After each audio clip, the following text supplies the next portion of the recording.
is talk a little bit about compounding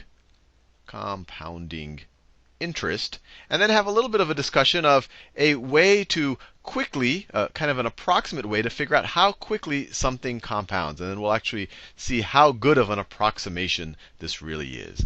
So just as a review, let's say I'm running some type of a bank, and I tell you that I am offering 10% interest that compounds annually.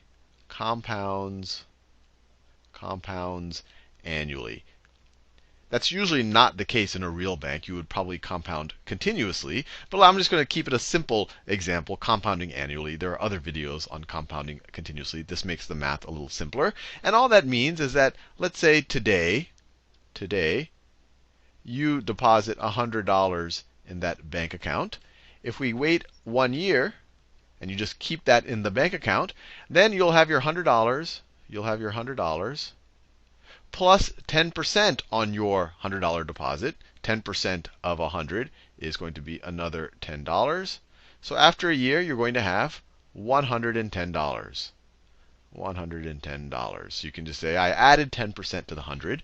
And then after 2 years, or a year after that first year, after 2 years, you're going to get 10% not just on the $100. You're going to get 10% on the $110. So you get 10% on 110 is you're going to get another $11. So 10% on 110 is $11. So you're going to get 110. That was, you can imagine, your deposit entering your second year. And then you get plus 10% on that, not 10% on your initial deposit. That's why we say it compounds. You get interest on the interest from previous years. So 110 plus now $11. So every year, the amount of interest we're getting, if we don't withdraw anything, goes up. So now we have $121. And I could just keep doing that. And the general way to figure out how much you have after, let's say, n years is you multiply it. So let's say my original, I'll use a little bit of algebra here. So let's say this is my original deposit, or my principal, however you want to view it. After x years, so after 1 year, you would just multiply it to get to this number right here. You multiply it by 1.1. Actually, let me do it this way. I don't want to be too abstract. So just to get the math here, so to get to this number right here, we just multiplied. That number right there is 100 times 1 plus 10%, or you could say 1.1. Now this number right here is going to be this 110 times 1.1 again. So it's the 100 times 1.1, which was this number right there. And now we're going to multiply that times 1.1 again. And remember, where does the 1.1 come from? 1.1 is the same thing as 100% plus another 10%. Right? That's what we're getting. We have 100% of our original deposit plus another 10%. So we're multiplying by 1.1. Here we're doing that twice. We multiply by 1.1 twice.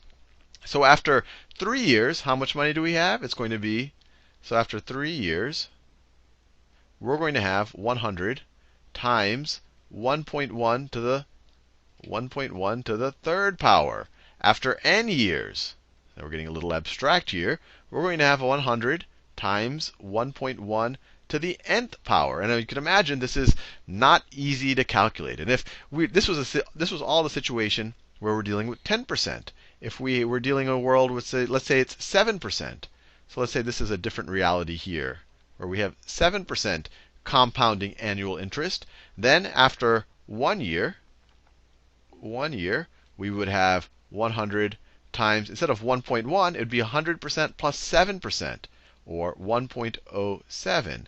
After, let's go to 3 years. After 3 years, I could do 2 in between. It would be 100 times 1.07 to the third power. 1.07 times itself 3 times. After n years, it would be 1.07 to the nth power.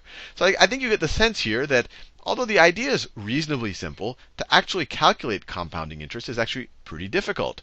And even more, let's say I were to ask you, how long does it take? How long does it take to double your money?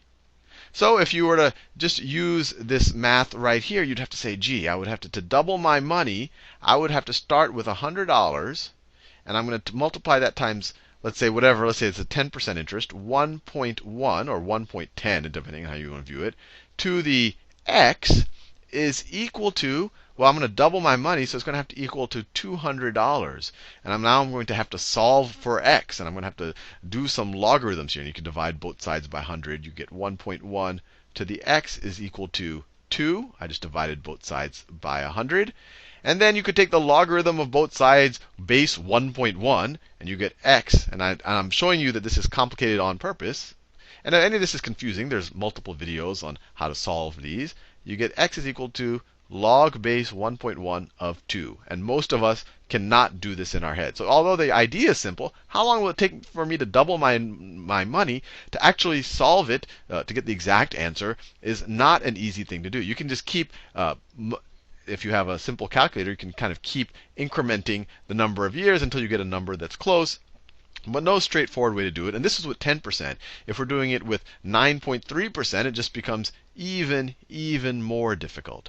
So what I'm going to do in the next video is I'm going to explain something called the rule of 72, which is an approximate way to figure out how long to answer this question. How long does it take to double your, I forgot to write the most important word. How long does it take to double your money? And we'll see how good of an approximation it is in that next video.